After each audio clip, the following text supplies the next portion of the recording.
Hi, everybody, and welcome back to the Beyond Aromatics podcast. It's been a while since our last recording went out, and well, a lot has happened since we last got together. With the current state of the world, it seems like everyone is sitting on the edge of their seat, waiting for what happens next. Unprecedented times means it's hard to look to one person for the answers on how to cope, adapt, and how to plan for the future, because the truth is, no one knows what's going to happen next. So, when we don't know what's happening next, the best thing we can do for ourselves and our community is to ask, what can we do right now? When many of NAHA's regional directors and board members asked themselves this question, the answers varied wildly, but often came to the same conclusion. We decided to sit down with those directors and figure out how they are coping or changing up their normal aromatherapy and business routines to meet the needs of the world and even their smaller communities. Join us for these next couple weeks as we visit our friends all over the country. We speak with aromatherapy educators, retailers, spa owners, manufacturers, custom blend specialists, practitioners of all kinds, and more to get their take on the hardships and changes and learn how they are forging ahead anyways. These interviews are led by NAHA's Director Coordinator, Sharon Falsetto, who herself has a unique perspective, which we will dive into later in these episodes. Okay, enjoy the show!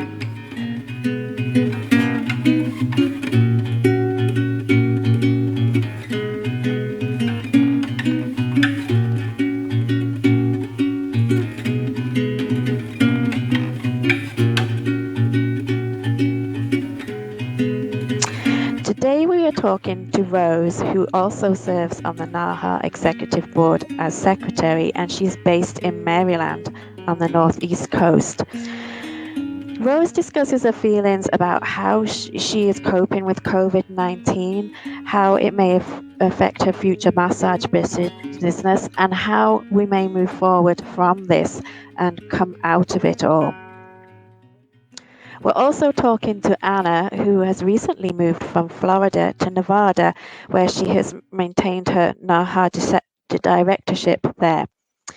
She discusses her preference for aromatic plants versus essential oils and talks about a time of working in an animal. Discusses a little donkey called Don Quixote. We look forward to learning more about that.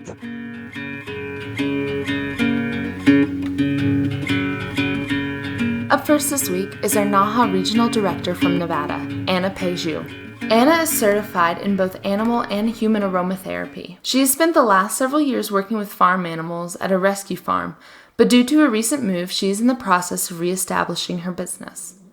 With a pause in being able to do this, she has taken up wildlife photography and is currently learning how to use Photoshop. To learn more about Anna, you can find her on both Facebook and Instagram at Anna Pageau CA. That's ANNAPAGEAUCA. Anna, first of all, I'd just like to say welcome. Thank you for joining us. Thank you for inviting me. You're welcome. For those that don't know you, Anna, can you tell us a little bit about where you're located, which state, and what your regular business is? Just relocated a couple months ago to Northern Nevada. And I am the director for Nevada, but don't deal with Las Vegas anything with my business just because it is so far away. So I am up in Northern Nevada. And my business actually, because I just relocated and then the pandemic hit, is in transition. I was doing a lot of animal aromatherapy, working with a rescue farm when I was in North Florida. And now that I have moved to Nevada, I'm not sure exactly what's going to happen. I had just started reaching out to some different herbal companies and animal rescues in Northern Nevada, and then the state got shut down in mid-March. So that's where I'm at. So that's quite interesting that you're in a new place. You haven't really got yourself established. Do you have any kind of support in the area? Did you move to that area for family, or do you know anyone in the area at all? Yeah, we actually moved here because we have family. I was born and raised here, but as an adult, I've lived in various other states. So, and my husband, actually, his sister is here as well. So he retired from the military, which was why we were in Florida. And now that he's retired from the military, we wanted to be close to extended family. So we moved back to the Northern Nevada area. So you're not completely isolated, so that you've got some kind of support. And what kind of situation is it with you and where you are with COVID-19? Are you completely shut down? Are you on a stay-at-home order? Yes, the state of Nevada did go into a complete stay at home. They shut down all of the casinos, which in the state of Nevada is very interesting to have every casino completely shut down. They did that on March 16th, I believe it was. And at the time, our school district was on a 2-week spring break, and the kids weren't supposed to go back to school until I think it was the 27th of April. And we actually, because I do have a 7-year-old son, he's in first grade, and we actually just got word, I believe it was on Tuesday, that they have decided to keep the schools closed throughout the rest of the year. And at this time, they aren't really giving us any direction as to when they're going to allow Nevada businesses to open back up. Right. So you have a young son at home. So are you having to kind of do schoolwork with him now? I mean, how is that affecting you? Yes, because he is in first grade, we are having to do schoolwork with him at home. Luckily, we currently were living with my parents because we were in the process of looking for property to purchase. So that's kind of now put on hold as well. So we do have 4 adults helping us kind of keep him on track with schoolwork and doing PE type activities and things like that. So we're all at home doing it together. Good. So it's good that you have the extra support there. Do you have kind of any opportunities to get outside into nature? Because I know from the little bit I know about you that you really like gardening, and so I'm wondering if that's kind of helping keeping you grounded when you've got 4 adults in the house and a little one, so you just need to get your own space sometimes. Yeah, we are blessed that my parents do own, it's a decent sized house. So we all have our own little spaces we can go to. And then they also have an acre of property along with that. So we actually have very large gardens, and I'm planning on sharing on Facebook some pictures because we decided to do some upcycling or reuse cycling of some branches that my dad had cut down last year, and built a bunch of fences around the gardens with all of the stuff that we just have available here at home. So doing a lot of gardening. Yeah. Yeah, that sounds great. And for listeners that don't know, Anna also writes for the NAHA Journal about herbal products and things like that. So hopefully we might hear some more from Anna about this project, maybe when it gets going through that. So you're when things reopen, I mean, obviously we're all up in the air. We don't know when though that would be and how it's going to be. Do you think it'll change anything about the way you were planning to do business, or do you think you'll try to just continue to do what you were going to do as long as we can go ahead and do things like that? I do think that there's going to be things that are different, just because I don't know how it's going to affect a lot of the smaller businesses like herb shops and different things like that were in the area. I do think I'll still have the opportunity to at least maybe volunteer with some of the local animal rescues and continue the work like I was doing when I was down in Florida.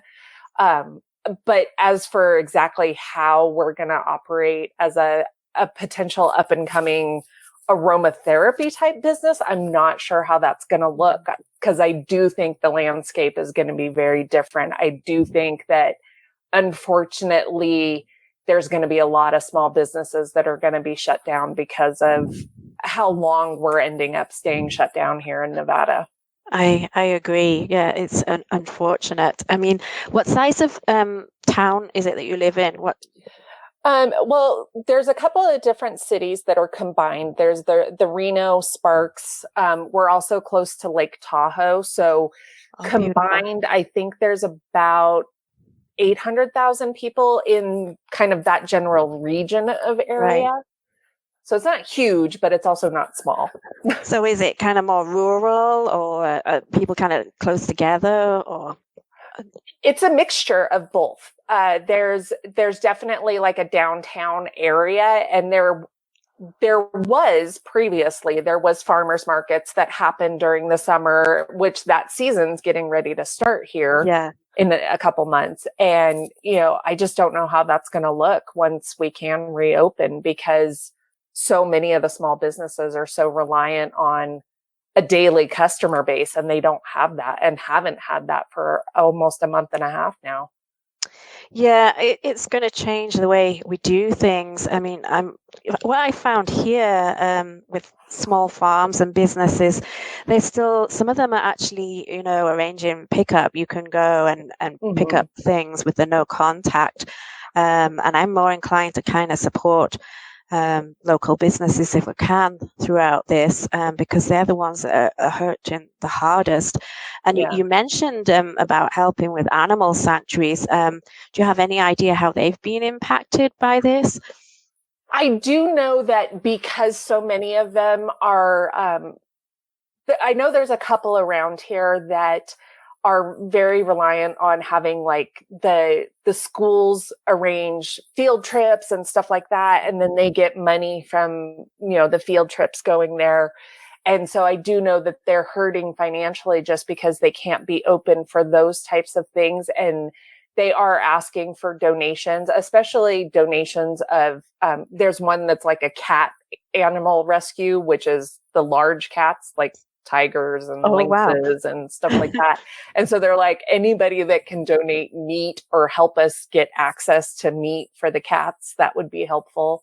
So they are definitely seeking that type of stuff. But because they can't have people come out and look at them, people don't realize. I think that's one thing with, especially because when I was working at the animal rescue, it was farm animals, and people don't realize that there's even a need for a farm animal rescue. Yeah. So a lot of those types of businesses are ending up getting hurt in this situation. Yeah. So you just mentioned there about farm animals at the animal rescue where you worked in Florida. Do you want to tell us a little bit about what you did there? Because I'm kind of interested how you use your aromatherapy and what types of animals you encountered there. Yeah, it was really unique that I ended up happening to fall into being able to work there.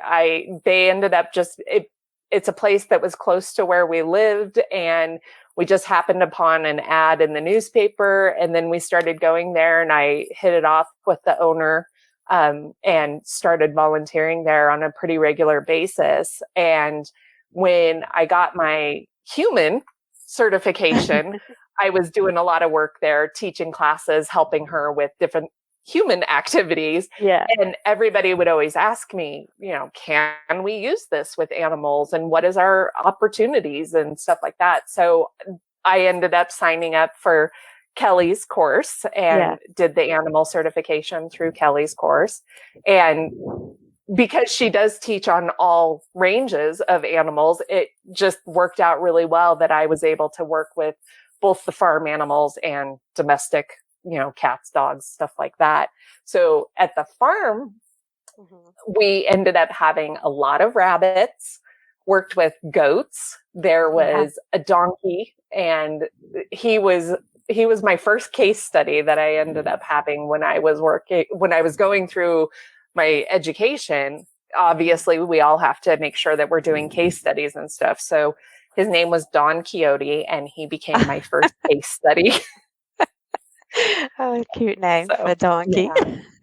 Yeah. And so he was neglected by his owner. So when I was working with him, I ended up doing different things that were helping him emotionally become more accepting of having people, because of them being a rescue, they did have a lot of visitors, and he was always kind of standoffish, didn't want people touching him and stuff. So we worked with getting him more adjust it to having human contact. And that's where we use different essential oils as scent and stuff to get him more comfortable. And then there was other botanicals that I used because he did have some leg issues, just because he did not get proper maintenance on his hooves and stuff. So he had a lot of leg issues. So there was a lot of different botanicals that we worked with to adjust his legs and get them more comfortable. So. Yeah.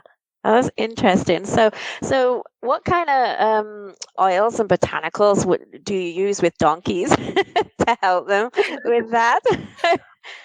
Let's see. What did we use? I did use, I'm trying to remember now. I'm sorry to put you on the spot. I was just kind of interested. There was, there was a combination oil blend where I used infused St. John's wort. So, and stay tuned because we're going to be talking about that in the summer journal. Right. To create a pain blend because his legs were having so many issues. So I used that as well as, I think I put helichrysum. I'd have to pull out my notes as to what all was in it. But okay. I think I put some helichrysum essential oil in there and stuff just to help with the pain and nerve damage that he had in his legs. And then I think I used some lavender and some citrus oils for scent to help him with that. And then I do remember that we had a goat that she had digestive issues that we worked with, and I used ginger to kind of help her and work with her appetite and stuff. So those would be two very specific things I can remember. I'm just going to come back to the goat in a minute. Let's finish with the donkey, Don Quixote. When you mentioned St. John's wort infused oil, did you kind of rub that on him? Mm-hmm. I did. On his legs. Yeah, I had, obviously when you're working with animals or working with anybody, you always have to get permission. So I had permission from the owner to definitely do different. Through Kelly's course, we learned acupressure techniques. So there was acupressure points that I would work with on his legs and within his shoulders and stuff to kind of help with all his pain points. And I would use the oil blend to help on those acupressure points. Oh, that sounds great. I bet you really appreciated your help. He did. Better. We always used to joke. Yeah, we always used to joke that he was my boyfriend because he responded to my voice and stuff like that. Oh, donkeys are funny. So, the goat you mentioned with appetite issues. What was his or her name?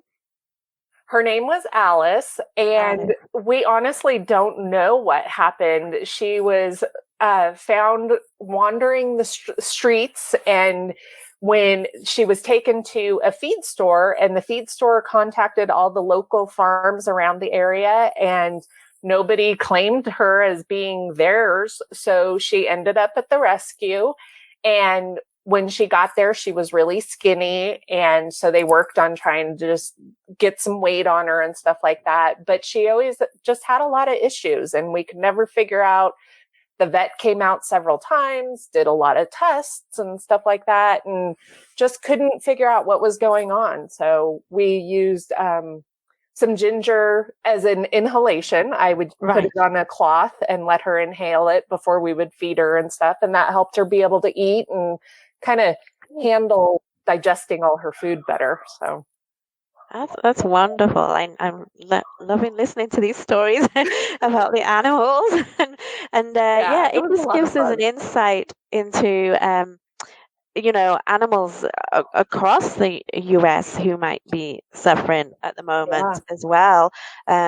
These kind of things that you can't go in and help them with as well, because I'm sure they're feeling some anxiety as well, picking that up from their carers as well, from doing that.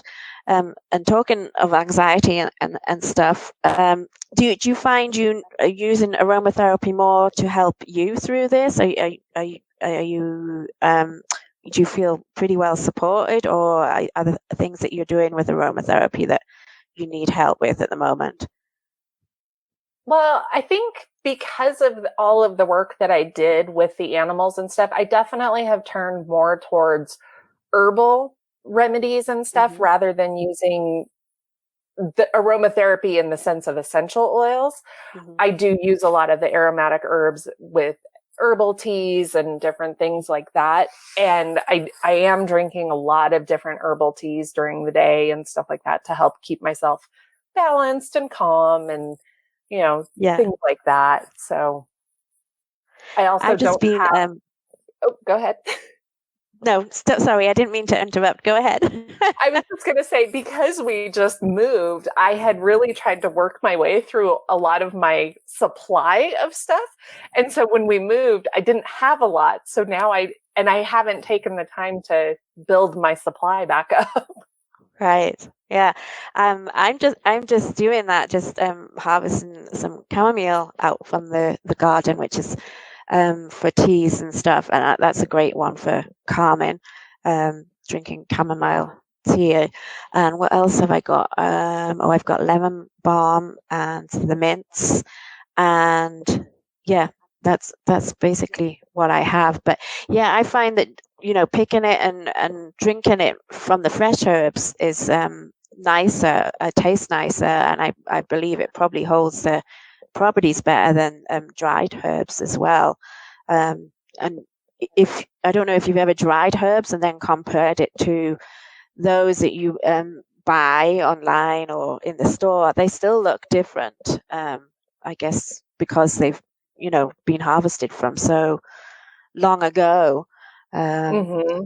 so you're just kind of helping yourself with teas, and that sounds wonderful. I'm gonna sit and have a cup of tea now. And is there anything else you want to add or share with us about how you're doing, or any advice for listeners? I guess the only thing that I could say is, definitely make sure that you're supporting your animals. I have had some people questioning, or some of the thought that I've had is our animals are dealing with us being at home now, and we also are going to need to start making sure that we're preparing our animals for the transition when they start Mm-hmm. leaving the house more. So, we just need to think about that and be ready to support them, because they are going to potentially deal with separation anxiety and stuff, because we've all been at home with them and maybe taking them for more walks than we used to and Yeah. things like that. So there's a lot of us animal aromatherapists throughout the country. So reach out to us and we can help you deal with maybe those separation anxiety issues that may come up once we go back to work, once the country is Yeah. allowed to kind of reopen all of our businesses, and if we're not allowed to be at home with our animals anymore. Well, I'm at home with my dog all the time, Harry, but he's been used to me going out to the grocery store, running errands, and now, of course, I'm not going anywhere, and so he's on the other side of this door where we're doing this interview, and I'm sure he's got separation anxiety from just being on the other side of the door. He's getting pretty anxious because he's not over the past few weeks. He's not been separated from me at all. So even though he was with me a lot of that time before, there was times I'd go out for a couple of hours and run errands and stuff, and of course I'm not doing that now. So yeah, I think it's hard for all the animals everywhere as well. So I'd just like to thank you, Anna, for taking the time to talk with us and share your thoughts. I really enjoyed listening to about Don Quixote and how you helped him. And I think it's amazing how we can use these tools, aromatherapy, to help us through times like this, not just for us, but for our animal friends as well. So thank you, Anna. Thank you.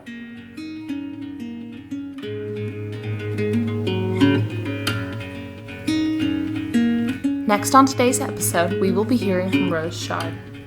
Rose is the owner of Your Body Needs. She is a licensed massage therapist, registered aromatherapist, and esthetician. Rose is currently serving on the board of directors for the National Association for Holistic Aromatherapy, as well as the Maryland director for our members. Recently, Rose has been working to create 2,000 roll-on blends for her local hospital. On a non-aromatherapy related note, Rose has now had some time to refine her love of cooking, something that she's always enjoyed. Well, I'd just like to take this opportunity to welcome Rose to speak to us today. And Rose is going to tell us a little bit about how things are going with her with COVID-19 and affecting her business and everything else. So first of all, I just want to say welcome, Rose. Thank you for joining us. Thank you, Sharon. And for listeners that you're not familiar with you, can you tell us a little bit about the area, which state you're in, and what the main focus is of your business? Well, we're sort of a spa. You would label us a spa. We really focus on massage therapy and facials. So that is really our main revenue. Our main revenue source of revenue. We also retail aromatherapy products. I do a lot of the bottling and the formulas. We have a very we sell essential oils, but we also sell face oils and a lot of skincare products that I formulate. So it's kind of, the business is interesting because it's service, but it's also retail oriented. So that's our business, but it really does primarily depend on people. Retail and service, people coming into a store, the brick and mortar store. So we are dependent on that. We do have an online store, but that's not my main source of revenue. So we have been impacted spectacularly through all this. And which state are you in again? You're on the East Coast, is that correct? Yes, we are in Maryland. Yeah. My business is located in Annapolis, Maryland. Okay, so you're in quite a city kind of area. Yes. So you've had... Yes, we are. Yeah, Annapolis is Maryland, so we have plenty of people living here, and it's very dense. Yes. So obviously you've had to shutter up business, as it were, for people coming in. And how long has that been in effect for now? Since March the 16th, I believe. But before March, I believe we shut down a week prior to the official mandates. Oh, wow. So you've been closed down now for over a month. Sometime. Yeah. Yeah. So yes. How are you adjusting to that? Are you taking more business online, or you just sitting waiting it out, or I mean, have you made any decision? Yeah, it's kind of crazy. It's funny because, at some point the adjustment has to be, certainly for me, I think initially we really were running around like chickens with their heads cut off, trying to pivot and adjust and change to online, but doing online orders and what have you, but and working on, well, what do we do for social media, and how do we still get people's attention, and how do we help, how do we make things better by still maintaining some kind of revenue. And for the first few weeks we were doing that, and I found myself consistently pivoting, because as we were making changes according to the new mandates, then the mandates kept changing and kept changing. So I think about 2 weeks ago, I made a decision, and that decision was that I was going to stop reacting. And I can't change much. I can't change what's going on. The reality is we are losing revenue and we are losing business. But instead of focusing on trying every little bit of, focusing all our energy on trying to get just that little bit more income coming in, I decided to say, you know what, let me take this quiet time to think about the future of my business. So all that time when I was busy and we were open, because we're open 7 days a week, really I had very little time to prepare and to organize for the future. So that was my ultimate pivot. And that's what I'm doing right now. I'm spending a lot of time thinking about, well, what's YBN going to look like, in 2021 or 2022? What are the changes that I want to make for the future of my business? I have the time to do that now. So that's my focus. Yeah, I totally agree with that. In the beginning, I think we were all kind of reacting, instead of being proactive, we were reacting and to the immediate, like next week or next day. And yeah, that's kind of my thinking now. Is like, where do I want to go? It's giving people that chance. Where do I want to go from here? What do I want to be doing this time next year? I've been gifted this time. How can I use it, wisely and go forward with my business? Has it affected your employees at all? Are you still retaining your employees, or is that an unknown at this point? I guess, that is an unknown. We are lucky enough to have a very strong, working staff. It's a very small family, but we do call ourselves a family. Because they were employees, really for them, they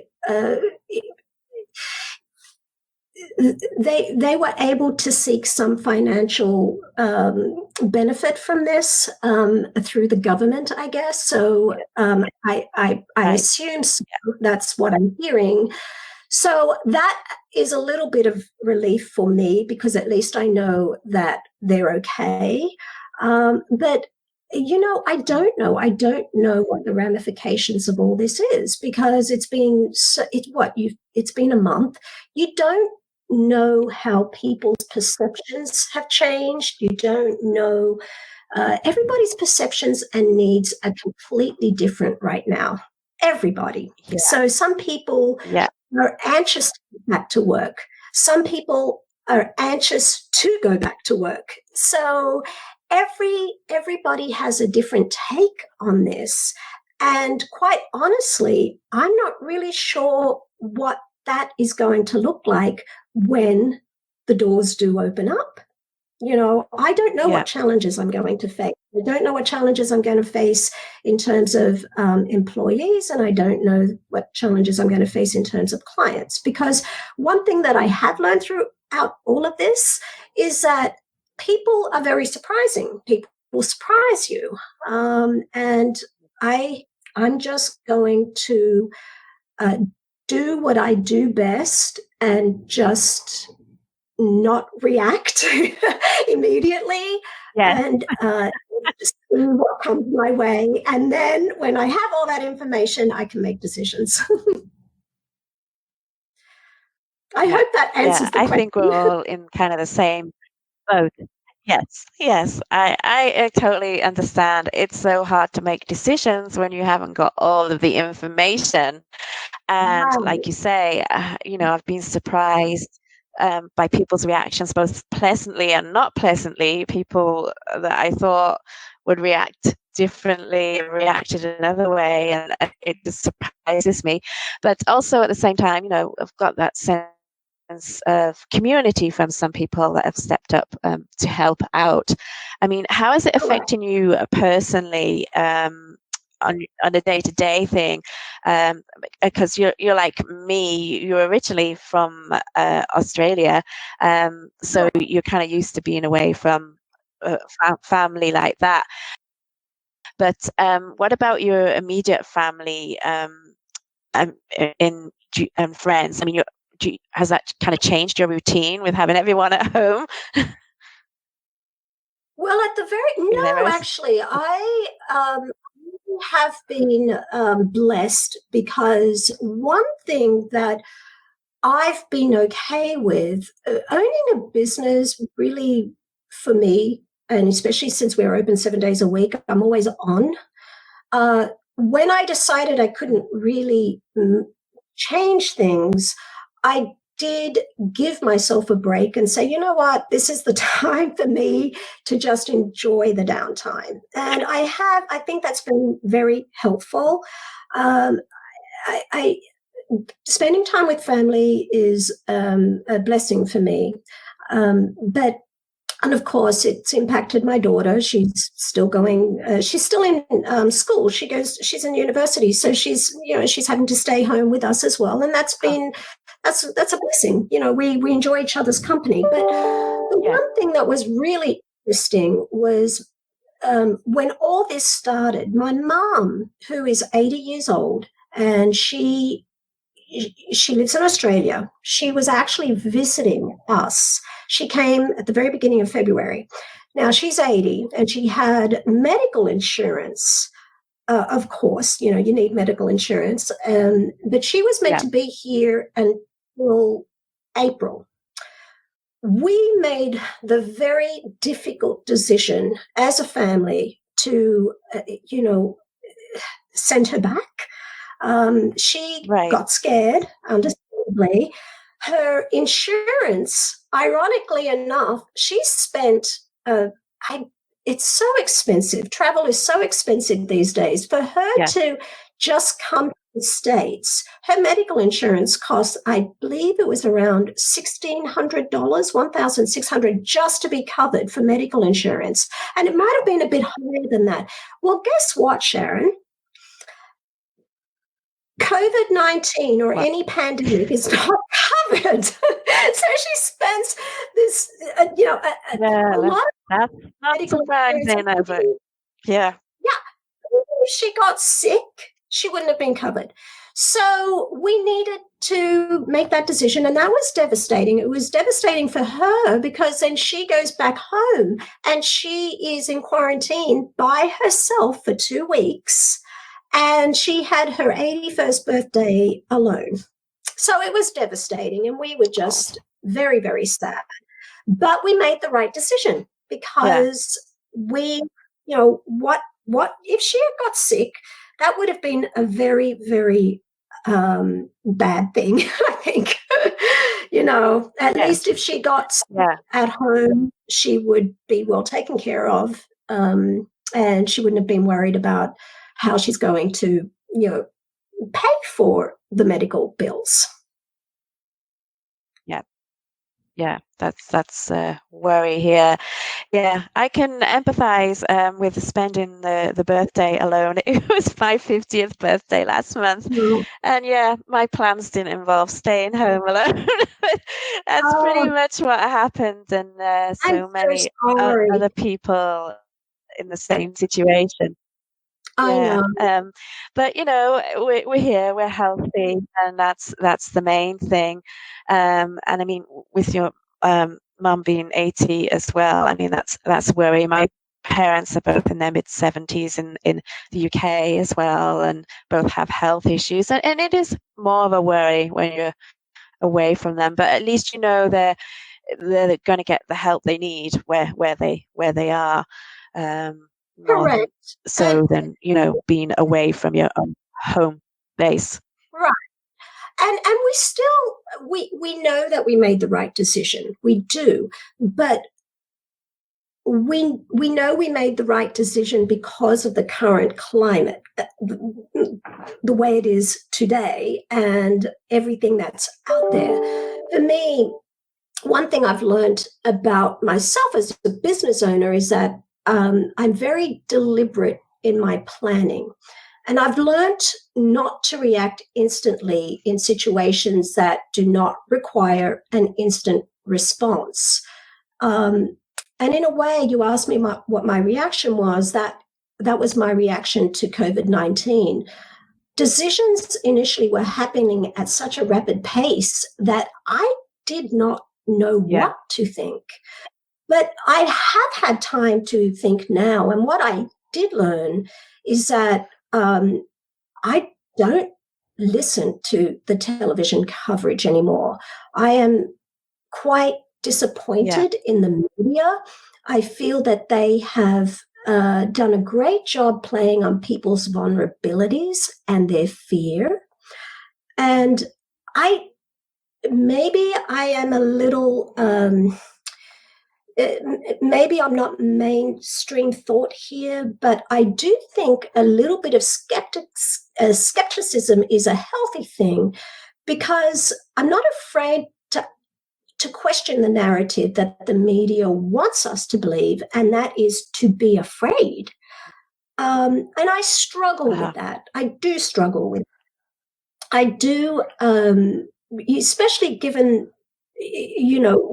the things we gave up, and with my mom, and it was just such an, we hope that we see her again. We don't know. She's 81 years old. It's not, we don't get to travel that often.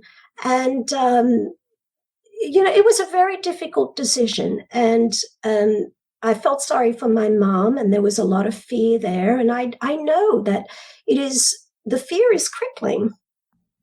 Yeah, I think people have that fear. I myself went through that, and being immune compromised with my own health issues.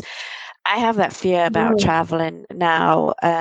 Just the thought of traveling anywhere outside my own community, because I don't know what I'm going to expose myself to. How serious is it? Some states have suffered more than others. For example, I mean, New York, it's just been terrible, the news that has been coming out of there.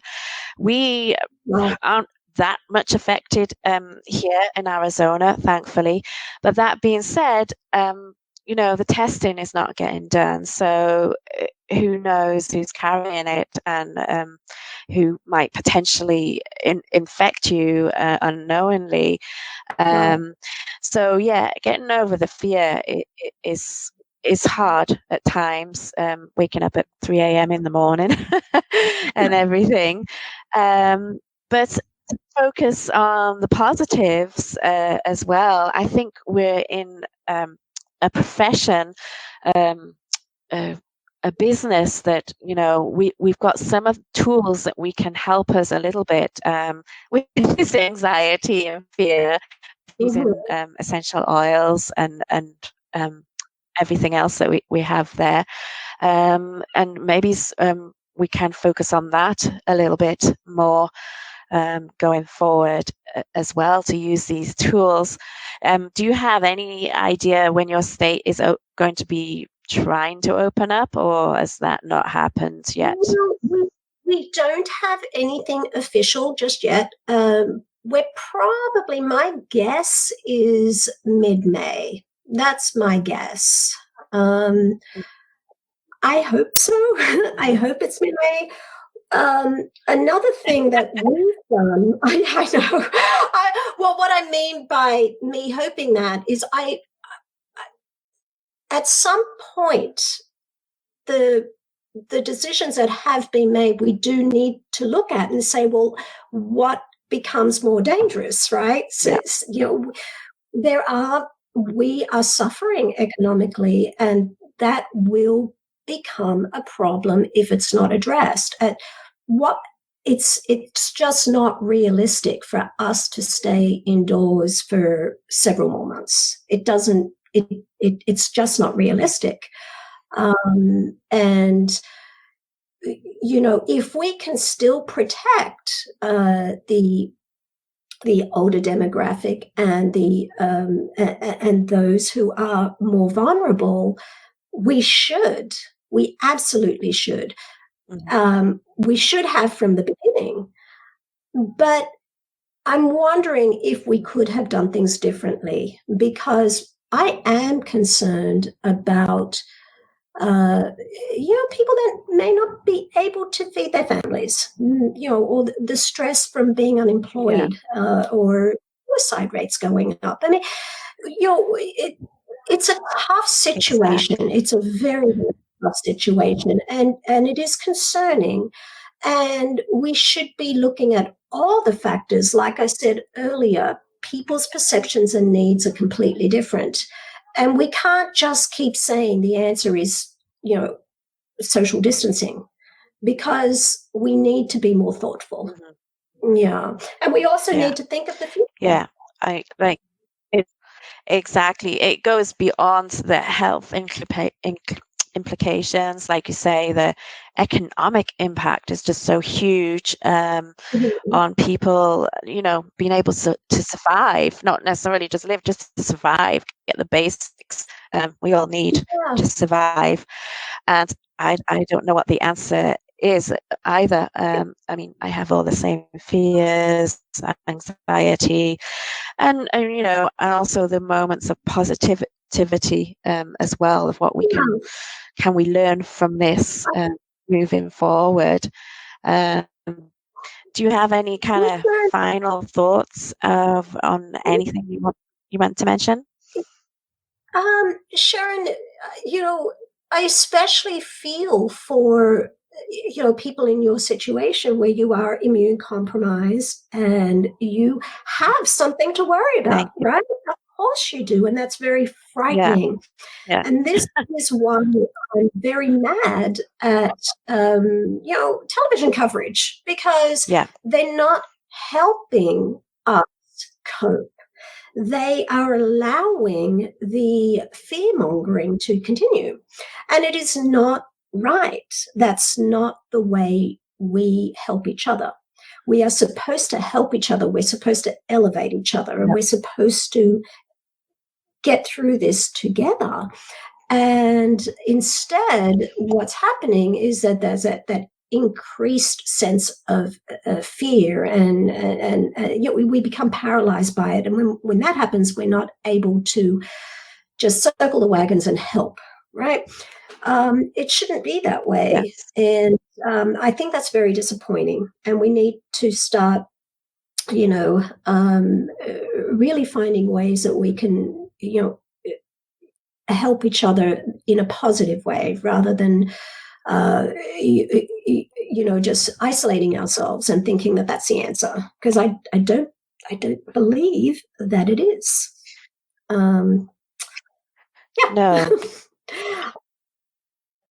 Have you any thoughts on what the answer might be, or seeing as you mentioned that? I think we need to start being adults about this. And I think that it starts with, again, I keep saying this, I think it starts with the media. We need to stop treating this like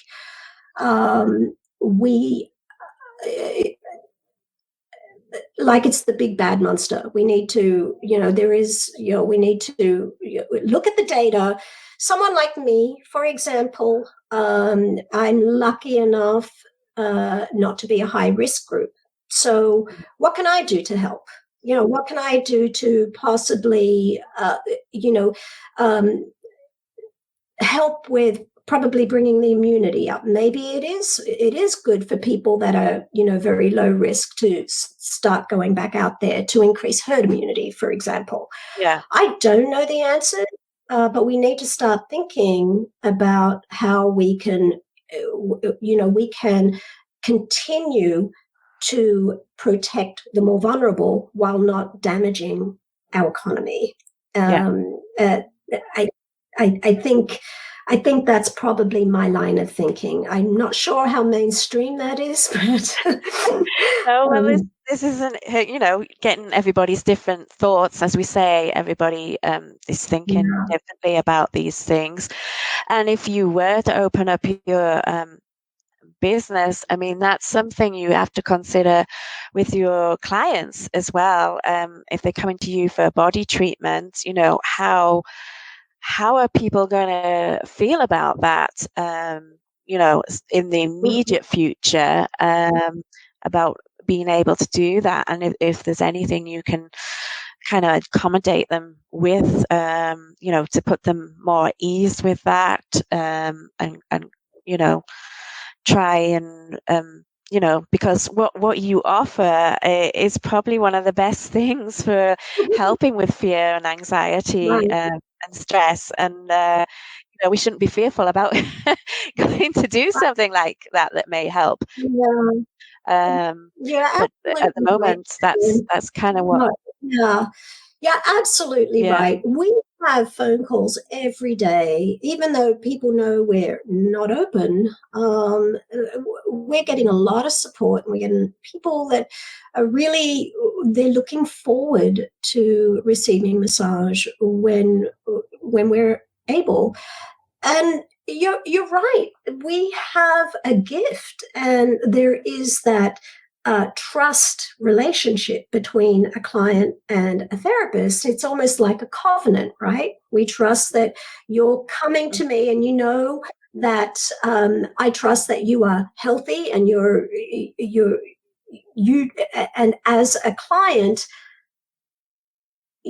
you're trusting the therapist that they have good intentions, and they're going to reveal if they're not well, or if they've coughed, or if they've been sick, and what have you. So that trust relationship should be there from the very beginning. It's always the way we've conducted business anyway.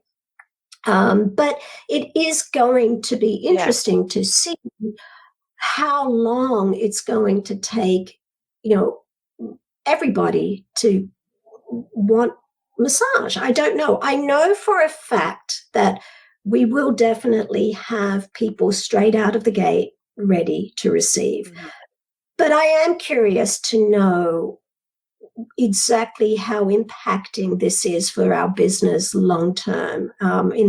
Maybe not even long term, in the next few months. How long is it going to take to get back to a normal, or what we're used to, the numbers we're used to? And I don't know the answer, because I guess we just need to find out, Sharon. Would you receive, let's say they opened up May 15th, would you receive massage?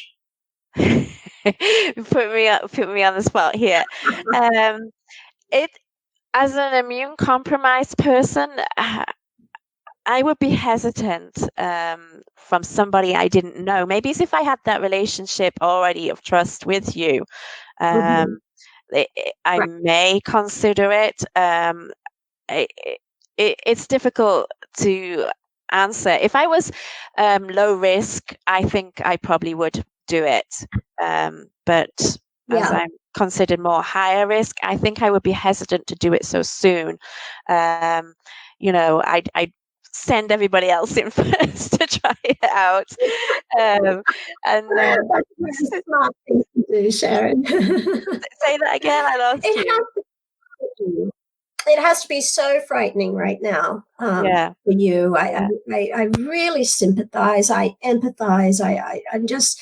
It's very sad. It's a sad situation, and I'm just hoping that one day we can look back in the rearview mirror and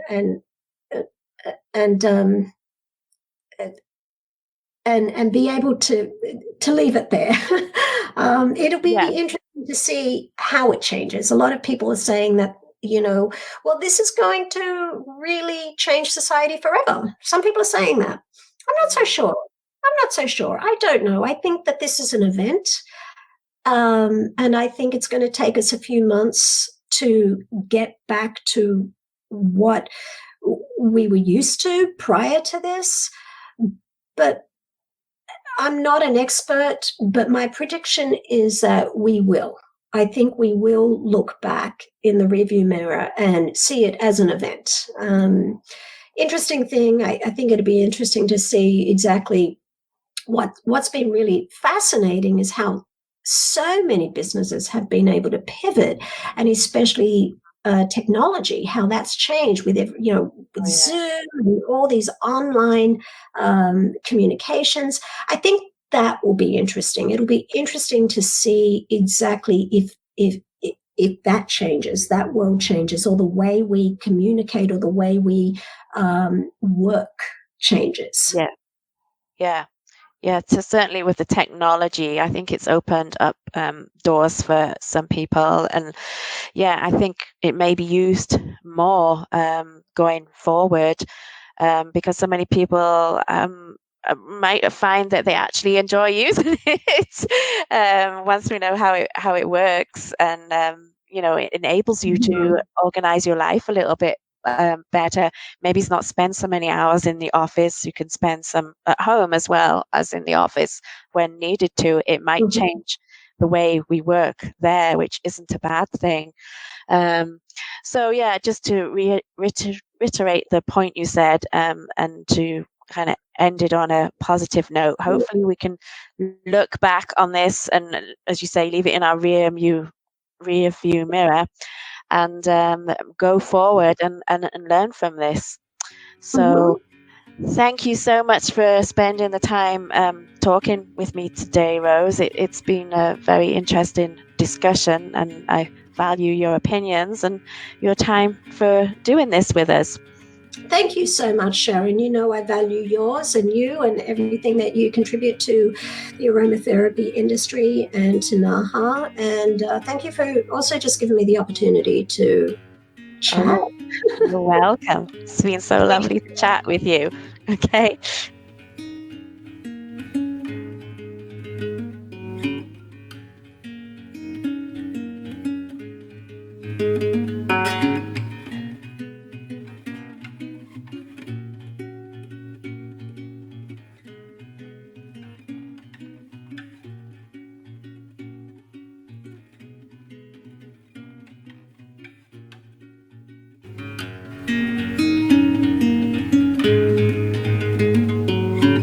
All right, that's it for this episode. We hope you'll join us next week, where we hear from 2 more of our NAHA directors.